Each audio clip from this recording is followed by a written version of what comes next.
Ads and Sales, a study of advertising and selling from the standpoint of the New Principles of Scientific Management by Herbert Newton Casson. An Analysis of Current Advertising, Part 3. The Bulletin Advertisement. This is a very simple and effective form.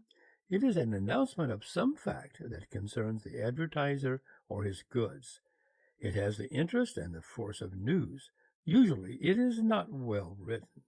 It is too heavy and dignified. But if it were written by a first-class reporter, it would be read by almost everyone and produce telling results. It is a bulletin ad when the Remington Arms Company announces its 93rd birthday, or when the American Telegraph and Telephone Company announces the cooperation of the Bell Telephone and the Western Union Telegraph. It is a bulletin ad when the Eaton Herbert Paper Company announces the winner of a contest in which 30,134 people took part, in which $1,730 was paid for the best letters on Eaton hot-pressed vellum. Most advertisements of world tours are of the bulletin species, usually illustrated by a picture of the ship or of a scene in a foreign country. When Francis H. Leggett and Company published a telegram sent by it to President Taft, endorsing Wiley as the great champion of pure food, it used a bulletin type of advertising with good effect.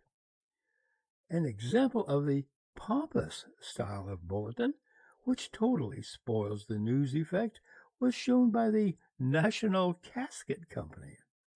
It announced that it was about to advertise so that the public might know how its broad, progressive, enlightening policy identifies with national products funeral directors of highest principle and ability everywhere. In such an advertisement, the news is swallowed up in the brag. Naturally, this type of advertising can only be used on special occasions. To use it too often is to reduce its force. When Frank A. Munsey, for instance, printed a bulletin on the cover page of Munsey's, announcing that this was the best issue of the magazine that he had ever produced, the result was electrical. But had he printed a similar bulletin several months later, there would have been little result, and the effect of the first one would have been spoiled. Many firms that advertise a new idea or a new commodity fail to put their advertisement into the form of a bulletin. They lose the news effect to which they are entitled. The Hodgson brothers, for example, in their very well-written ads, fail to make the full use of the novelty of their service. There is news and novelty in the fact that one firm can plan, build, decorate, and furnish your house, yet the ad writer of the firm assumes that Hodgson method is well known and commonplace. The heartthrob advertisement. Here we have an appeal to some tender emotion, the love of the mother for her child, for instance, or the love of a young man for his bride. It is wholly an appeal to feeling and is invariably illustrated by a picture of sentiment. In advertisements designed for women, this form of advertisement is sure and effective. It should be used much oftener than it is. One of the best ads of this type is the one used by Kellogg Toasted Corn Flakes. A picture of a sweet-faced girl clasping a sheaf of corn, and this headline, "The Sweetheart of the Corn." And one of the silliest ads of this type is one used by the same firm, which shows a picture of a simpering girl, a cluster of flowers, and a package of cornflakes with this headline, "3 Daisies." The heartthrob species is used with fine taste in the advertising of Jell-O. The illustrations of an artist of sentiment, Rose O'Neil, with faces that are real and fascinating, show what can be done in the way of making advertisements of human interest. Some of the ads of the Edison phonograph, too, showing a family listening in a darkened room to the music of the phonograph, have a very effective sentimental interest. We find the heartthrob style used not only by the Mellon's Food Company and the Springfield Metallic Casket Company, which seem to be rightfully entitled to it, but also by other companies that sell non-sentimental goods. The American Radiator Company, for instance, pictures a newly married couple standing inside a wedding ring and gazing at a radiator. The Anderson Electric Car Company shows one of its cars outside a church just as the bridal couple are about to enter it. The Waterman Company has even thrown a glamour of sentiment around its pen by portraying it as the go-between, having the fellow on one side and the girl on the other. Each is writing to the other with a Waterman pen. And the Washburn Crosby Company comes close to having a heartthrob advertisement when it prints a picture of a pretty child with long curls using real flour to make her cake. Glad Hand advertisement. As the heartthrob is mainly for women, so this style is mainly for men. It is anecdotal, conversational, and often slangy. There is no dignity in it and very little information, but it looks interesting and sociable. Its language is breezy and convivial, and it is such a relief from the ordinary dull and stale advertisement that it is often very effective and a quick sale maker. Sometimes it is no more than a funny story.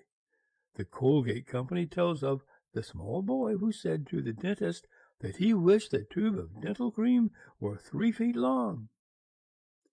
The Gillette Company tells of an incident on a sleeping car when an unfortunate young bridegroom has had to go for 3 days without a shave. And the Red Raven Company gives a conversation between a father and a son, the son having been at a banquet the night before and escaped the after effects by taking a dose of Red Raven. This style seems to be especially popular in the advertising of tobacco and cigars. The R.A. Patterson Tobacco Company has been using it to a slight extent in the advertising of its Lucky Strike tobacco, getting the glad hand effect mainly from the illustrations. The R.J. Reynolds Company has been using it to the fullest extent, pouring out such a spatter of slangy talk as has seldom been seen in any national publication. Several of its headlines were as follows: "Well, well, this sure is stacking up against a good thing." "Here's tobacco that sure strikes." "Old man, here's the grandest tobacco I ever did smoke." There is a decent limit, of course, to this sort of thing. An advertisement can be sociable without telling you to beat it while your shoes are still good to the corner smokery and swap 10 cents for a joy smoke. The Gentle Rain advertisement. This is a most admirable and effective species. It is not startling nor unique nor powerful, but neither is it dull nor uninteresting. It does its work quietly without breaking any records or making any fuss. It must appear often to produce good results. A single insertion is of little value. Used persistently, it is sure to create business. It is like the gentle rain, not like the heavy downpour, and it will always produce a crop if it comes down often enough. This class of advertisement usually portrays some better way, some finer convenience. It slowly builds up desire in the minds of the readers. It comes to people from their own point of view. It does not bore you with shop talk or try to din a trademark into your ears. It just shows you something nice and makes you want it. It has often taken a luxury and taught the nation to regard it as a necessity of refined living. The advertisements of the Standard Sanitary Manufacturing Company are excellent specimens of this sort. Its pictures of dainty bathrooms with ladies in pretty night dresses and kimonos having their hair dressed have been irresistibly attractive to feminine readers. Almost all the recent advertisements of the Ivory Soap Company, too, have been of the gentle rain type. In one ad, a lady is shown cleaning her piano with this soap. In another, she is scouring a white parasol. In a third, she is renovating a soiled pair of kid gloves. And in a fourth, she is washing the baby. The gentle rain type teaches people more luxurious habits. The General Electric Company shows a picture of a man sleeping soundly on an August night because of an electric fan on his bureau. The Macy Company paints a series of well-arranged parlors, each having as a central feature a Macy book cabinet. The Western Union lures you into the night letter habit by a series of wife and family sketches.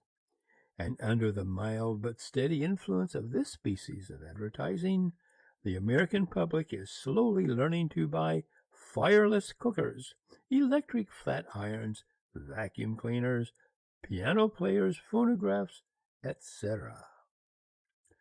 The lingo advertisement.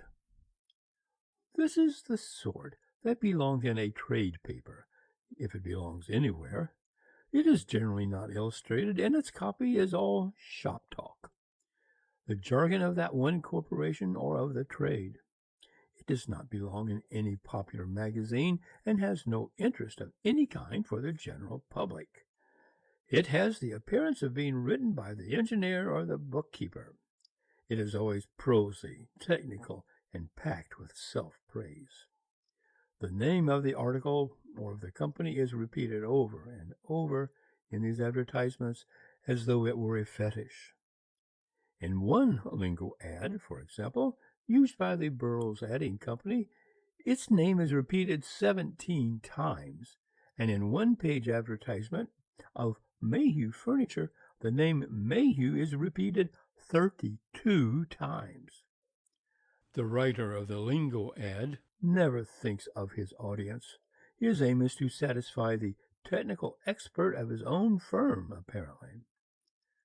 Speaking to the readers of Munsey's, for instance, the Dodge Manufacturing Company recommends its Dodge Standard iron split pulleys with interchangeable bushings. And the Hupmobile Company, speaking to the readers of the Saturday Evening Post, announces that its cars have 4 pinions on the differential, adjustable bowl housings for the universal joint, and that its radius rods have square lock nuts on the transmission ends. Needless to say, the lingo ad is not worth its cost, usually not 1/10 of its cost. It is a misfit. It is not really an advertisement at all, but only a mess of shop talk hashed to the proper size by men who have no conception of the nature or function of an advertisement. The catalog advertisement.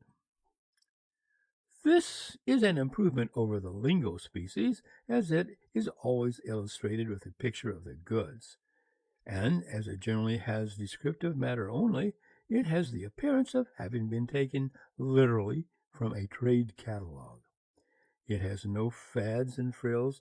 It is the simplest of the simple and the plainest of the plain.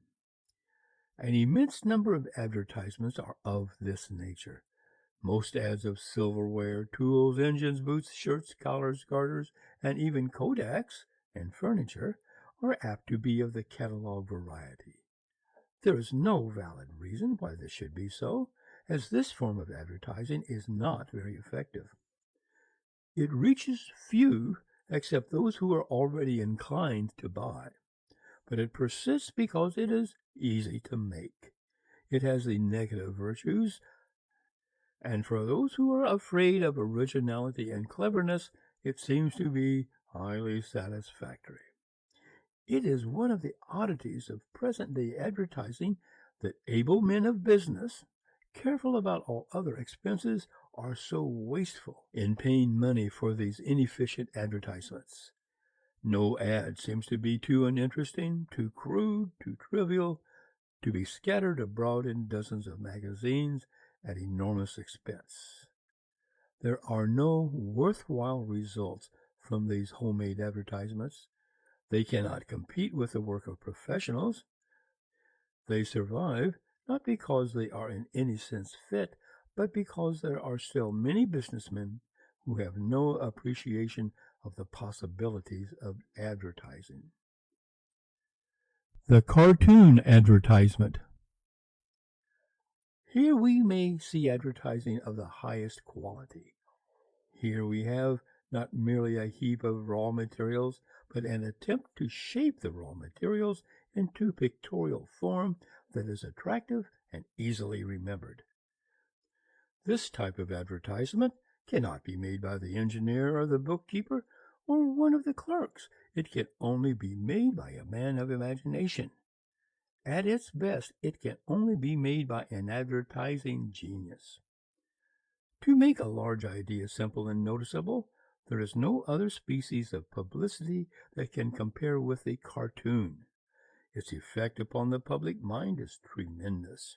Cartoons have won elections, changed national policies, overthrown political leaders, and deflected the whole national current of thought.